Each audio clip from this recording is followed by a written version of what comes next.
Here's a video I've been meaning to make for a while. A full tour of my reptile room. So as some of you may know, I am really into keeping exotic animals. I don't know why, it just brings me a lot of joy and just best not to question it. But now my passion for keeping exotic animals has kind of evolved from just a minor interest to now wanting to use them as a tool for education in other people. Because honestly, a lot of people have said it before and I honestly agree with it. If you can appreciate the small animals in the ecosystem, you can appreciate everything. You can see the balance that's between everything and just how it's all interconnected, how everything plays a role and how we need to maintain that. So it's kind of why I'm taking this new direction on my channel. I'm still going to make my more typical comedic uploads, of course, because I know people really like them. But I'm also going to do some exotic animal related content. And I decided, what's a better way to kick everything off other than a full tour of my reptile room. So without further ado, let's get started. So the first animal I'm going to show is probably the OG of our collection, and that is this male leopard gecko named Stark.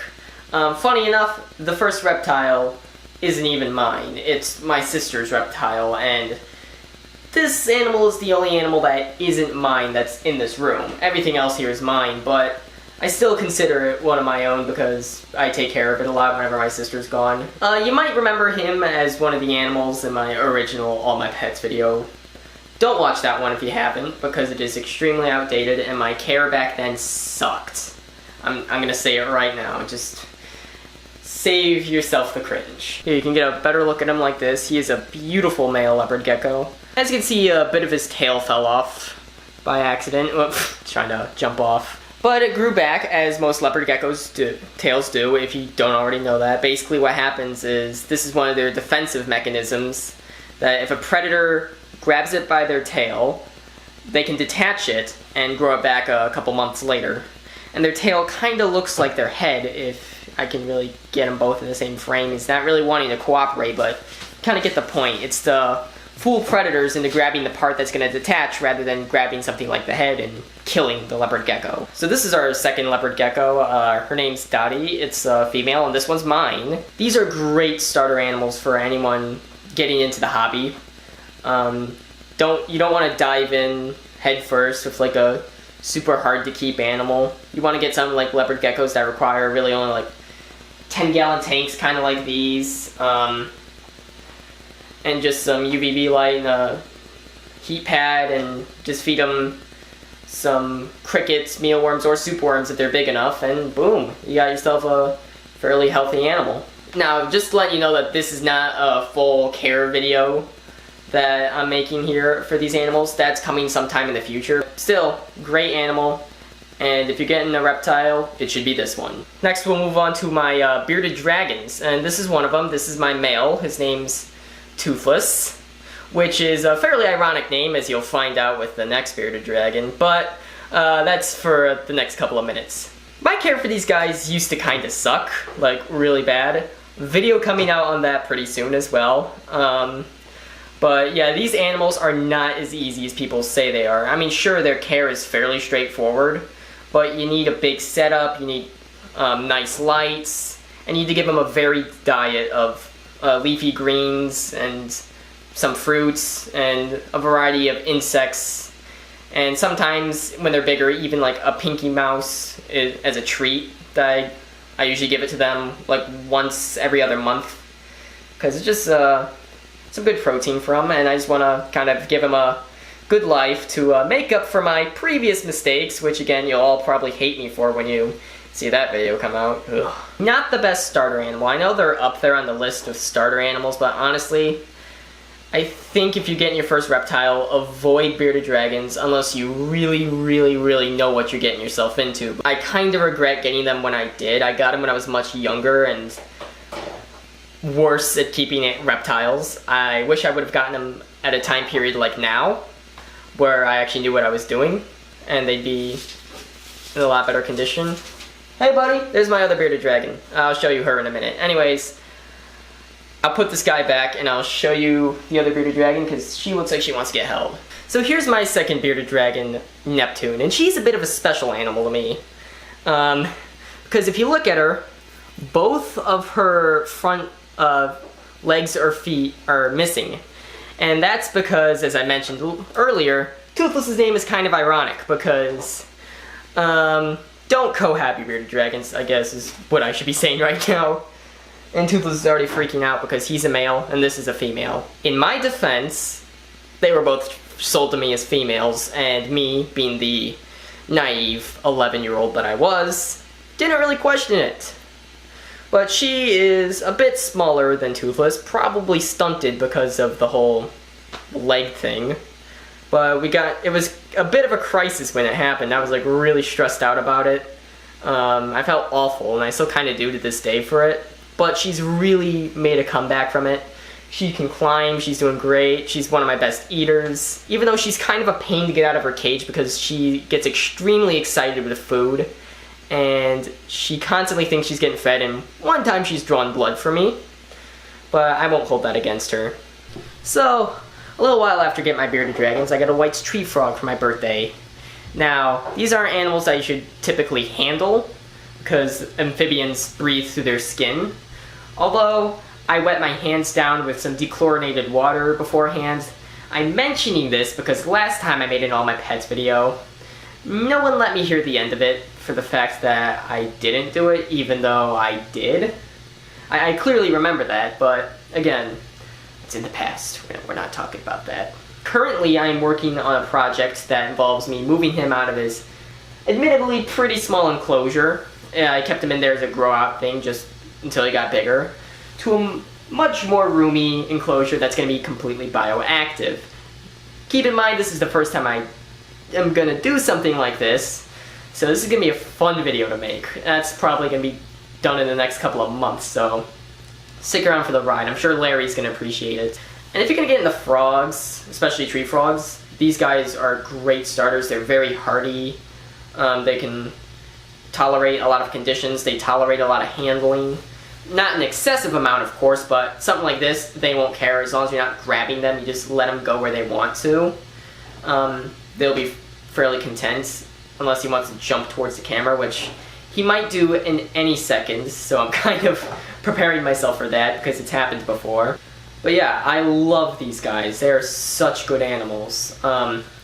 They're cute, they have nice colorations, and they just look so alien-like with their hands. It's just, I can't even describe what it's like. Honestly, if you're gonna get into amphibians, like I said, do this guy. Take a look at this guy, he is freaking enormous. This is my Pac-Man frog, Jabba. And here's just a clip from my last All My Pets video. He has gotten quite a bit bigger since then. Like, look at him, he's almost the size of the palm of my hand. He's bigger than the palm of my hand, I think. I did wash my hands before handling this guy after Larry, because that's something you always want to do between handling amphibians, especially because they are very sensitive with their skin. And sometimes toxins will carry over and that won't be good for the animal. So you just always want to make sure to do that when you're going to handle a different amphibian, if you have multiple like I do. Also, really good starter amphibians, they just kind of sit there, so they're not really entertaining to sit down and watch, unless you're feeding them. There's plenty of feeding videos on the internet of them eating mice, huge bugs. I think there's one where they fed him like a bird. It's kind of weird, but okay. Or maybe even, well, and he's just peed everywhere. Stop it, stop it! Okay, we're gonna put you back. So right here, we got my corn snake, Seamus. And he is a great snake, I love him. Try to put him around my neck, but he doesn't want to. He wants to be on my wrist. That's fine. You can do that, buddy, that's... Okay. Anyways, as I was saying, great animals. I say that about all of mine, because, again, they're all amazing, but as a starter reptile, this is probably the perfect one if you're comfortable with feeding them frozen thawed mice. If not, there's always the leopard gecko. This is probably one of the easiest animals I own, with the leopard geckos coming in at a close second.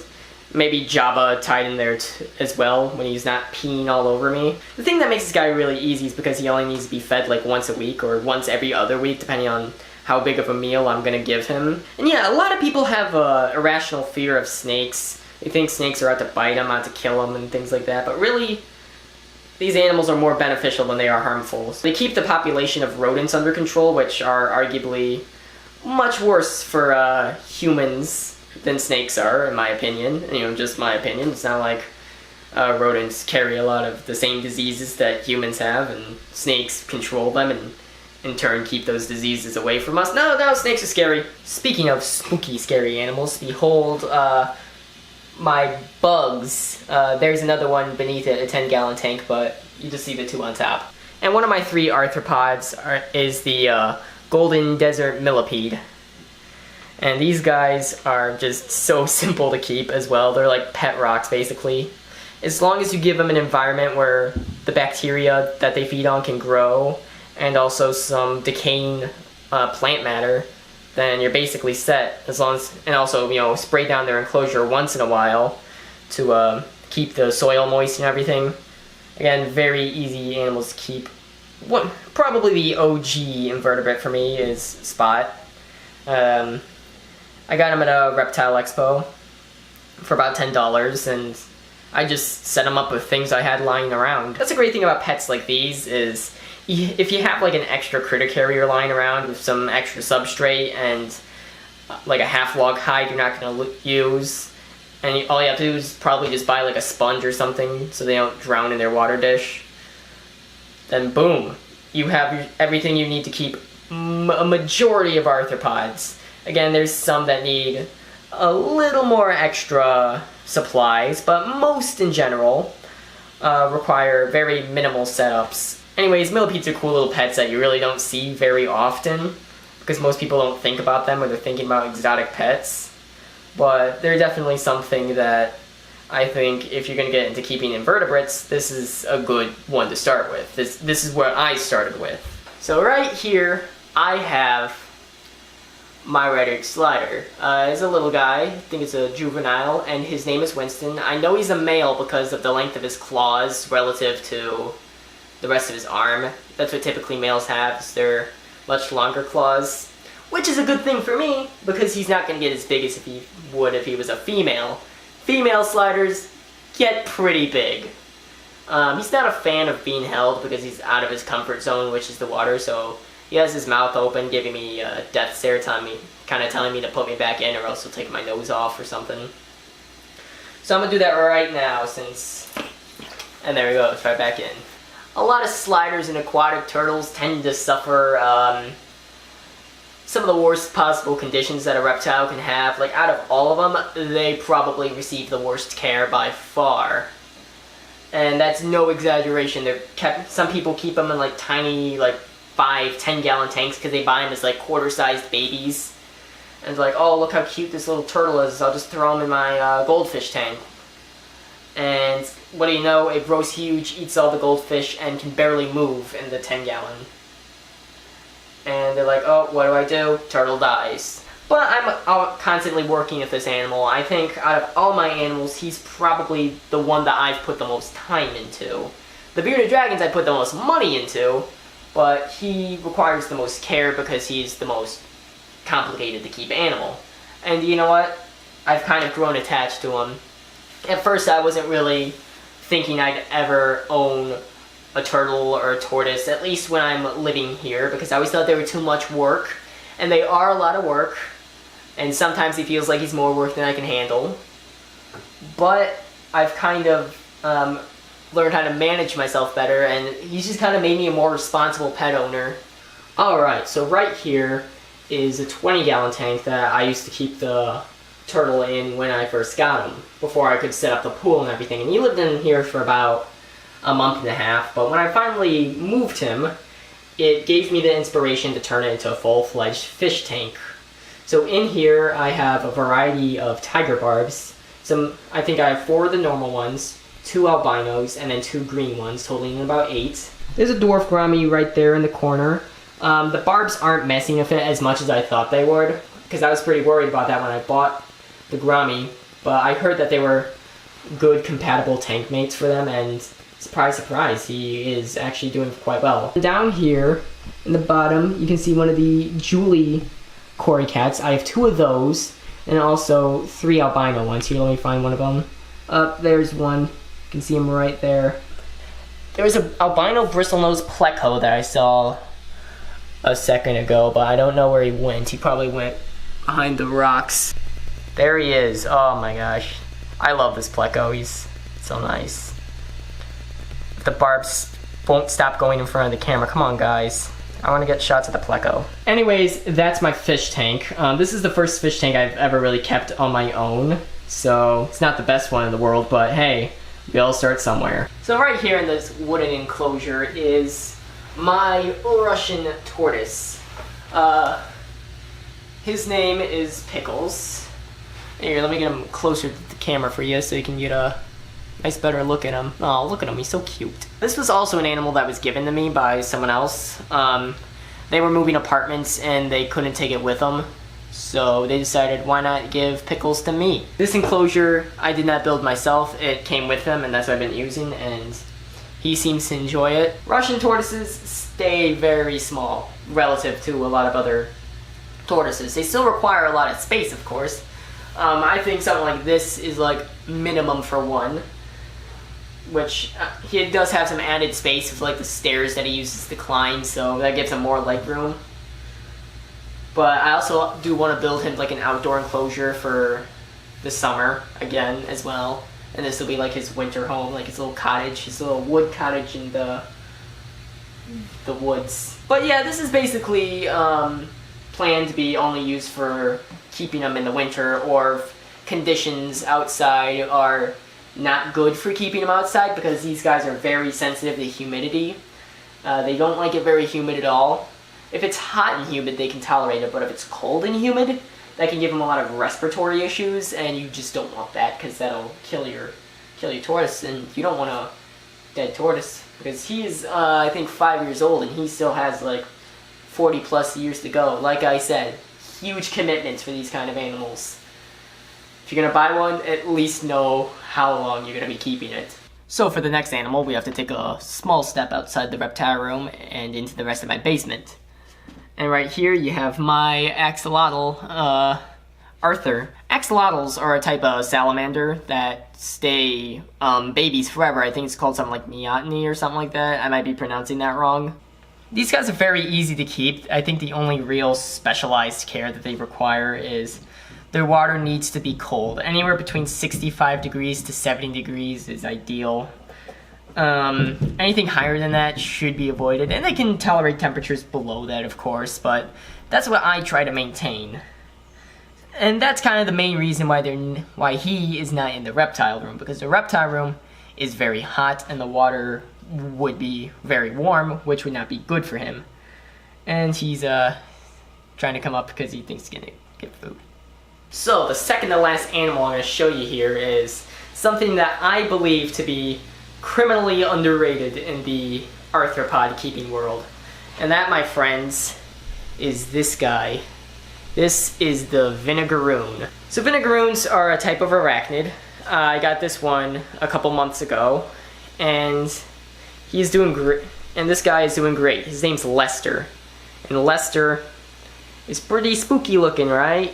But in reality, he's actually a very timid animal and really can't hurt you. The worst he'll do to you is excrete this substance that smells a lot like vinegar, hence the name vinegaroon. Obviously, when you think of an arachnid, you think of something like scorpions and spiders. You really don't think of animals as bizarre looking as these. But honestly, if you're going to get into keeping arachnids, I'd say start with something like this. You don't have to really worry about them stinging you at all. Very easy to keep and maintain, and just so interesting to watch, because again, I doubt most people have ever seen anything like this.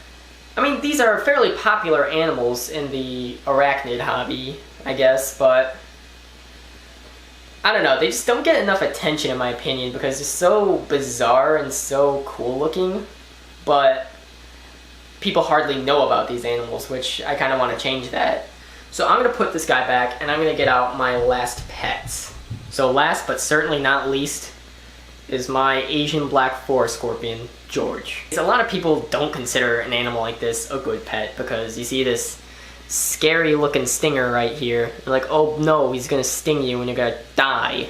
Contrary to popular belief, this is not a deadly animal. In fact, if it did sting me, it would be no worse than a bee sting. Despite this animal being fairly mild, despite its appearance, I still want to treat it as if I'm holding one of the most deadly scorpions in the world. Meaning that I don't want to be grabbing it from above. How I handle it is I just place my hand down or this plastic container in its cage, and I just kind of get the tweezers and I just push it in there, or onto my hand. But if it's in here, I just kind of release it onto my hand, and that's how I pick him up. Something like the Vinegaroon, on the other hand, I can just kind of scoop up and not worry about him. But again, I'm not looking to get stung. If you want to see someone get stung on purpose, just watch Coyote Peterson or something like that. Anyways, now I'm going to put this guy back, but even though this is my last pet, I still have 2 more things I want to show you because they're still part of the reptile room. Anyways, let's do that real quick. So right here is something that's called a worm farm. Basically, it's something that you use to raise worms. What this is for is either for gardening reasons, which is the main purpose of why my dad got it, or you could use the worms for bioactive vivariums, or even to feed your animals like I do for Arthur. This is what he lives off of. I never have to go to pet store for him, which is great.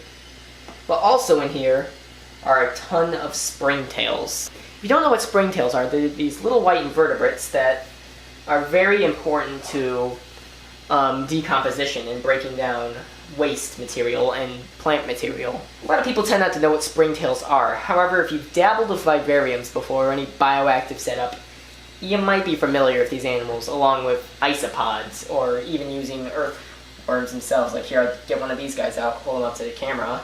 I mean, you've seen worms before, but you've never seen Sergeant Picklehead brand earthworms. That's right, we're selling them now. We're gonna put them on t-shirts. It's gonna be my first line of merch. It's just worms. So right here is my breeding colony of dubia roaches. For those of you who don't know what dubia roaches are, I'll pull one of them out. Here you go. This right here, oh, Jesus, getting everywhere. Ah! This right here is an adult female. Males have much longer wings, oh come on. Can you just cooperate for once? Yeah, there she is. These guys are very simple to keep, easy to raise. Again, I'm not going to go too in depth here because this video is probably long enough as is. And why bother doing it here when I can make another video for it? Now, I'm sure a lot of you watching are repulsed by the idea of cockroaches, but I want to make something very clear. There are thousands of species of cockroach out there, and only a handful of them, like not even 1%, are, you know, pests to humans. Like these dubia roaches, if any of them got out, they're basically dead because they can't survive in my particular climate. If you're living in somewhere like Florida, that could be a different story, but here, they won't be able to find food, and even if they did, they wouldn't be able to breed because it's too cold.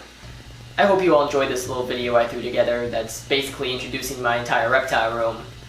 Obviously, I own quite a bit, and my life's kind of a mess because of it. Anyways, let me know what you thought about this, and don't forget to leave a like, comment, and even subscribe if you feel like it.